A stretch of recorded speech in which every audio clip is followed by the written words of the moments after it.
अब लाओ लाओ, चाय तो जरूर पियेंगे। तुमने बनाई है? जी मैंने बनाई है, और ये साथ में पकौड़े भी लीजिए प्लीज, ये भी मैंने बनाए हैं। अरे वाह, तब तो जरूर चखेंगे। ये कहानी है आरती की। आरती बहुत सुंदर और संस्कारी लड़की थी। वो अपने माता पिता के साथ गांव में रहती थी। उसके पिता किसान थे जो सब्जियां उगाते थे। उस दिन आरती के लिए उसके घर रिश्ता आया था। सुमन अपने बेटे आकाश का रिश्ता आरती के लिए लाई थी। आरती ने बड़े ही प्यार से सबके लिए चाय और पकौड़े बनाए थे। फिर जैसे ही सुमन ने पकौड़ा चखा, बढ़िया बनाए हैं। जी, मेरी बेटी खाना बहुत ही अच्छा बनाती है। उसके हाथ के खाने की सभी लोग तारीफ करते हैं। ये तो बहुत अच्छी बात है बहन जी। अब तो आप झट मंगनी और पट ब्याह की तैयारी करो। कुछ दिनों के बाद ही आकाश और आरती की शादी हो गई। आकाश शहर में चाय पकौड़ों का ठेला लगाता था। वो पकौड़े बेचकर आराम से अपने घर का गुजारा कर लेता था। फिर शादी के 2 दिन बाद क्या हुआ, आप बड़ी जल्दी जग गए? मैं तो रोज इसी समय जग जाता हूँ। सबसे पहले अपना ठेला साफ करता हूँ और फिर पकौड़ों की तैयारी करता हूँ। फिर ठेला लेकर नाश्ते के समय तक बाजार पहुंचना होता है ना। देर हो गई तो ग्राहक निकल जाएंगे अपने अपने काम पर, बिना मेरे ठेले पर नाश्ता किए। बस इसीलिए जल्दी जागना पड़ता है। और वापस कब आते हो आप? ये तो ग्राहकों के ऊपर है। जिस दिन अच्छी बिक्री हो गई उस दिन दोपहर तक आ जाता हूँ, वरना कई दिन तो शाम भी हो जाती है। ठीक है, चलिए मैं आपकी कुछ मदद करा देती हूँ। तुम क्या करोगी? जाओ सो जाओ। नहीं, आप इतना काम अकेले करेंगे और मैं सो जाऊं, ऐसा कैसे हो सकता है? इसके बाद आरती ने सबसे पहले आकाश के साथ उसका ठेला साफ करवाया। अरे वाह, सच में आज तो सारा काम बहुत जल्दी हो गया। कैसे नहीं होगा, बड़े बुजुर्ग कहते हैं ना, एक से भले दो। सही कह रही हो। वैसे आज तो जोश जोश में करा दिया, कल भी कराओगी ना मेरी मदद? हाँ क्यों नहीं, पत्नी हूँ आपकी, हर सुख दुख में हमेशा आपका साथ निभाऊंगी। आरती की बात सुनकर आकाश मुस्कुरा दिया और फिर अपना ठेला लेकर बाजार की तरफ चल दिया। उस दिन आकाश रोज के मुकाबले बहुत जल्दी अपनी जगह पर पहुंच गया था, जिससे हुआ ये कि सुबह सुबह काम पर जाने वाले ज्यादातर लोग उसके ठेले पर आए और उस दिन आकाश की अच्छी खासी बिक्री हुई। फिर वो दोपहर में 1 बजे ही सारे पकौड़े बेचकर घर वापस भी आ गया। अरे, आज बहुत जल्दी आ गया बेटा, क्या हुआ, सब ठीक है? ठीक नहीं माँ, सब बहुत ही बढ़िया है। इसके बाद आकाश ने एक सांस में अपनी माँ सुमन को सारी बात बता दी, जिसे सुनकर सुमन भी बहुत खुश हुई। अब तो हर रोज आकाश और आरती सुबह जल्दी उठते और आकाश जल्दी ही अपना ठेला लेकर निकल जाता।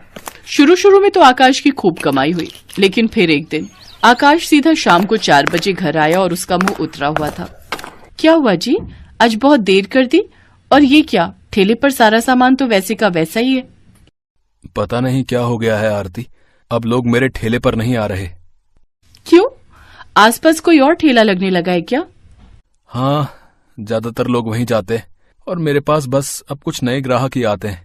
पता नहीं उस नए ठेले वाले ने क्या जादू कर दिया है सब पर। अपने पति को परेशान देखकर आरती भी परेशान हो गई, लेकिन उसने ठान लिया कि वो अपने पति की परेशानी दूर करके रहेगी। ये सोचकर अगले दिन आकाश के जाने के बाद वो भी तैयार होकर बाजार की तरफ निकल पड़ी। वो सीधा आकाश के ठेले पर गई और फिर, अरे आज यहाँ आओ, बैठो, मैं तुम्हारे लिए चाय लाता हूँ। नहीं, बस एक पकौड़ा खिला दो, मैं वही खाने आई हूँ। एक क्यों, सारे खाओ। ये कहकर आकाश ने गर्मा गर्म पकौड़ों की प्लेट लगा कर दी। आरती ने खूब स्वाद लेकर वो पकौड़े खाए और फिर आरती उस नए पकौड़े वाले के पास गई जिसने आकाश के सारे ग्राहक उससे छीन लिए थे। वहां उसने देखा कि असल में उस ठेले पर मिर्च के पकौड़े तले जा रहे थे, जिन्हें खरीदने के लिए लोगों की भीड़ लगी थी। तो आरती ने भी एक प्लेट ऑर्डर की और फिर, अच्छा तो ये है राज, यहाँ के लोगों को तीखे पकौड़े चाहिए। अब समझी। इसके बाद आरती वहीं से सीधा अपने मायके चली गई। उसे देखकर उसकी माँ फूलवती और पिता राधेश्याम बहुत खुश हुए और फिर, पापा मुझे आपकी एक मदद चाहिए। क्या हुआ बेटी, सब ठीक तो है? हाँ पापा, आप एक काम करो, अब आप अपने खेत में तीखी मिर्च की खेती करो।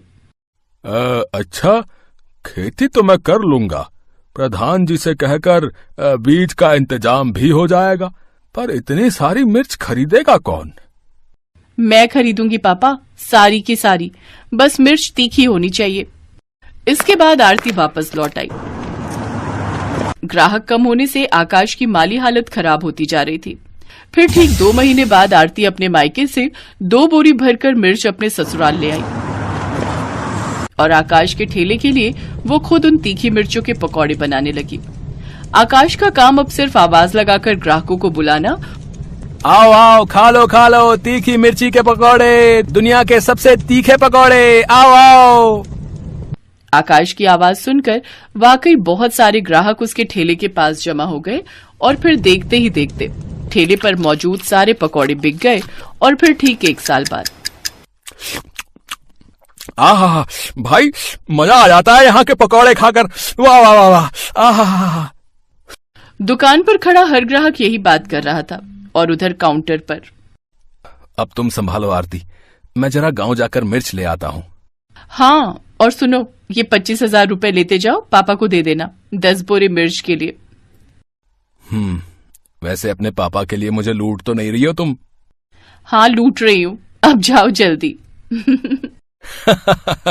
भगवान करे सबको ऐसी ही लुटेरी पत्नी मिले।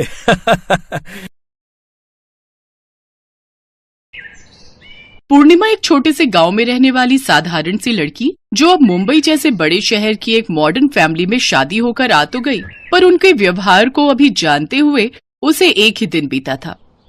मम्मी, आपको पता तो था कि भाभी शुरू से ही गांव में रही है, आपने फिर भी विकास भैया से उनकी शादी करवा दी। पता नहीं, मुझे तो लगता है तुम्हारे बाबूजी के ऊपर इसने और इसके पिता ने कोई जादू टोना कर दिया था, तभी तो गांव गए और इस गवार का रिश्ता लेकर आ गए। पर फंसा तो मैं ना। मेरे सब दोस्त कितना मुझ पर हंसेंगे कि मैंने शहर की मॉडर्न लड़कियां छोड़कर गांव की गवार से शादी कर ली। ये सब पापा की वजह से हुआ है। वो तो मेरे ऊपर जबरदस्ती कर रहे थे, अगर मैं शादी के लिए हाँ ना करता तो बोल रहे थे कि मुझे एक फूटी कौड़ी नहीं देंगे। अब क्या कर सकते हैं बेटा, अब तो शादी हो गई है। तभी कलावती की छोटी बहन आशा आ जाती है। बहुत कुछ कर सकते हैं दीदी, हमारे पास विकास की दूसरी शादी करवाने का भी ऑप्शन है। वैसे भी मुझे नहीं लगता ये पूर्णिमा ज्यादा दिन यहाँ टिकेगी, क्योंकि इसको तो हमारे शहरी शौक पता ही नहीं है। एक काम करते हैं, कल सबका खाना कर रहे हैं ना, बहू से पास्ता बनवा लेते हैं। इसने तो आज तक पास्ते का नाम भी नहीं सुना होगा। मौसी जी ठीक कह रही है मम्मी, हम भाभी से पास्ता बनवाएंगे। आप तो ना उनको शर्त रख देना कि अगर वो पास्ता बनाने में फेल हो गई तो फिर उन्हें मायके रहने भेज देंगे, बस फिर पीछे से हमारा काम हो सकता है। मम्मी मम्मी प्रियंका ठीक कह रही है। आप पूर्णिमा के सामने यही शर्त रखो कि अगर वो कल सबके लिए पास्ता नहीं बना पाई तो आप उसे कुछ महीने के लिए मायके छोड़ देंगे। मम्मी, मुझे किसी भी तरह से उस गवार से पीछा छुड़ाना है और अभी कुछ समय के लिए तो आप उसे उसके गांव भेज ही दो। सबने मिलकर सोच लिया था कि किसी भी तरह पूर्णिमा को उसके मायके भेज कर ही रहेंगे। शाम को कलावती ने पूर्णिमा को अपने कमरे में बुलाया और बोली, पूर्णिमा, कल जो हमारे घर मेहमान आ रहे हैं उनमें तुम्हारे ससुर जी के भी दोस्त हैं और विकास के भी, तो इसलिए कल तुम्हें सबके लिए स्पेशल पास्ता रेडी करना है। तुम्हें पास्ता बनाना आता है ना? पास्ता? वो मैं... क्यों, कोई परेशानी है? देखो, कल अगर तुम पास्ता बनाने में फेल हो गई और तुम मेहमानों के लिए पास्ता नहीं बना पाई तो हमारी ये शर्त रहेगी कि तुम अगले 6 महीने तक अपने मायके में रहोगी और फिर तुम जब तक सारा शहरी खाना, पास्ता, नूडल, पिज्जा, चाउमीन वगैरह वगैरह बनाना सीख नहीं जाओगी तब तक यहाँ वापस मत लौटना। अरे दीदी, पहले बहू को पास्ता बनाने तो दो, क्या पता ये बना ले और इसे मायके जाने की नौबत ही ना आए। जाओ बहू, तुम कमरे में जाकर आराम करो, कल फिर सबके लिए पास्ता भी बनाना है ना। पूर्णिमा अपने कमरे में चली जाती है। कलावती और आशा एक दूसरे को देखकर हंसने लगती हैं। अगले दिन रसोई में पास्ता बनाने की कोई तैयारी नहीं थी और ना ही पूर्णिमा की कोई मदद कर रहा था। पूर्णिमा अकेले ही रसोई में खड़ी थी। तभी उसके ससुर अपने हाथों में कुछ थैले पकड़े हुए वहां आ जाते हैं। पूर्णिमा बहू, ये लो पास्ता बनाने का सारा सामान। मैंने जो जो समझ में आया सब कुछ खरीद लिया। अब ये सब मिलकर बनाते रहते हैं तो मुझे इतना तो पता ही रहता है कि पास्ता में क्या क्या सामग्री डलती है, पर बनाना मुझे नहीं आता। ये कोशिश तो बहू तुम्हें खुद ही करनी होगी। पापा जी, आपने मेरे लिए इतना सोचा, मेरे लिए यही बहुत बड़ी बात है। पापा, मुझे आशीर्वाद दीजिए कि मैं इस परीक्षा में पास हो जाऊं। बिल्कुल बहू, मेरा आशीर्वाद तुम्हारे साथ है। तुम इस परीक्षा को जरूर पास करोगी। अब समय आ गया है बहू, सबको पता चल जाना चाहिए कि हमारी बहू कौन है। सब लोग हॉल में नई बहू के हाथ का पास्ता खाने का इंतजार कर रहे थे। मम्मी, मैं एक बार किचन में देख कर आती हूँ, भाभी से पास्ता बना भी है या नहीं। वैसे मुझे नहीं लगता कि उन्होंने पास्ता बनाया होगा, वो तो देसी खाना ही बनाना जानती हैं। हाँ हाँ, देख कर आ कि आखिर रसोई में इतनी देर से कर क्या रही है। प्रियंका जैसे ही किचन में जाने लगती है, तभी वो पूर्णिमा को अपने हाथ में पास्ता सजाकर लाते हुए देखती है। पास्ते की खुशबू पूरे घर में फैल रही थी। अरे वाह, बहू, पास्ते की खुशबू तो बहुत बढ़िया आ रही है। अब जल्दी जल्दी मेहमानों को सर्व कर दो और मुझे सबसे पहले देना। हाँ जी पापा जी। वैसे मम्मी जी, आपके पास्ते में ऊपर से कुछ स्पाइसेस जैसे चिली फ्लेक्स, ऑरिगेनो वगैरह ज्यादा छिड़कना है या फिर आप अपने टेस्ट के अकॉर्डिंग ले लोगे? विकास, मैंने आपके लिए रेड सॉस पास्ता भी रेडी किया है। मुझे पता है आपको रेड सॉस पास्ता बहुत पसंद है एक्स्ट्रा चिली के साथ। और प्रियंका, मैंने तुम्हारा भी अलग पास्ता बना दिया है जिसमें वेजिटेबल्स कम है। ये लीजिए पापा, आपका हल्के मसाले वाला पास्ता। मैंने सबके टेस्ट के अकॉर्डिंग अलग अलग पास्ता रेडी कर दिया है। मौसा जी, ये लीजिए आपका पास्ता। मैंने साथ में और भी डिशेस बनाई हैं, वो भी आप टेस्ट करके देखिएगा। हाँ हाँ, पर तुम इतना सब कुछ? पूर्णिमा पास्ता बनाना जानती है और वो भी इतनी तरह के, ये बात कुछ समझ नहीं आ रही। तुम ठीक कह रही हो दीदी, अभी तक ये माजरा मुझे भी समझ में नहीं आ रहा। ये तो गांव की लड़की है, इसे इतना बढ़िया पास्ता बनाने कैसे आ सकता है? मम्मी, पास्ता तो बहुत टेस्टी बनाया है भाभी ने। इसका तो टेस्ट ऐसा लग रहा है जैसे किसी फेमस शेफ ने बनाया हो। पूर्णिमा के ससुर अपने कुछ जान पहचान के लोगों को पूर्णिमा से मिलवाते हैं। उन्हीं मेहमानों में से एक औरत पूर्णिमा का नाम लेते हुए बोली, शेफ पूर्णिमा, आपकी बहू है best chef of the year का ताज पहनने वाली शेफ पूर्णिमा। मुझे तो सचमुच तुमसे मिलकर बहुत खुशी हो रही है। तुमने जो रेसिपी अपनी साइट पर डाली थी ब्रेड का पिज्जा बनाने वाली, वो मुझे बहुत पसंद आई थी। मैंने उसे ट्राई भी किया, बहुत टेस्टी बना था वो। Thank you aunty. वैसे जब से अभी शादी हुई है तब से तो मैंने अपनी साइट खोल कर ही नहीं देखी, कुछ काम ही नहीं किया उस पर। अब फिर से कंटिन्यू करूंगी। और थैंक यू, आप सबके प्यार से मुझे इतनी प्रेरणा मिलती है कि मैं आगे और भी नई नई रेसिपीज डालती रहूंगी। पूर्णिमा की बातें सब गौर से सुन रहे थे। सब लोग हैरान रह गए कि जिस पूर्णिमा को वो गांव की गंवार समझ रहे थे, वही गांव में पली बढ़ी पूर्णिमा अपने हुनर से बहुत सी कुकिंग प्रतियोगिताएं जीत चुकी थी और शेफ ऑफ द ईयर का अवार्ड भी उसे मिल चुका था। सब लोगों के जाने के बाद पूर्णिमा अपने बारे में बताती है, पापा जी ने ही मुझे मना किया था कि मैं आप सबको अपनी सच्चाई ना बताऊं। आप सबने मुझे प्यार दिया ही नहीं। आप सबने सोचा ये तो गांव की लड़की है, इसे कुछ नहीं आता होगा। पर ऐसा नहीं है मम्मी जी, गांव की लड़कियां भी बहुत पढ़ी लिखी हो सकती हैं, अच्छे मुकाम पर पहुंच सकती हैं। मुझे बस आप सबकी सोच को बदलना था। शायद आप सबकी सोच अब बदल चुकी होगी, पर मुझे सचमुच इन कुछ दिनों में बहुत दुख हुआ। किसी ने भी मुझसे प्यार का एक शब्द तक नहीं बोला। सब मुझसे नफरत ही करते रहे, मुझे इस घर से निकालने की कोशिश करते रहे। मैं अपना घर छोड़कर यहाँ आई आप सबका प्यार पाने के लिए, अपनी पूरी जिंदगी यहाँ बिताने के लिए। पर आप सब तो मुझे यहाँ से निकालने के लिए प्लान कर रहे थे, मैं सब जानती हूँ। अचानक बोलते बोलते पूर्णिमा बहुत तेज रो पड़ी। उसके साथ साथ कलावती, प्रियंका, आशा सब रो पड़ी। विकास को भी अपनी गलती पर बहुत पछतावा था। सब बहुत शर्मिंदा थे कि उन्होंने पूर्णिमा के साथ कितना बुरा व्यवहार किया।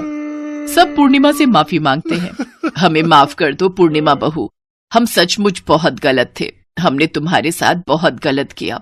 आई एम सॉरी भाभी। रो मत बहू, हम सचमुच अपनी गलती पर बहुत शर्मिंदा हैं। मैंने भी गलत किया, मुझे माफ कर दो पूर्णिमा। I am so sorry. सबको अपनी गलती का एहसास था। इसके लिए पूर्णिमा सबको माफ करके अपने जीवन की नई शुरुआत करती है।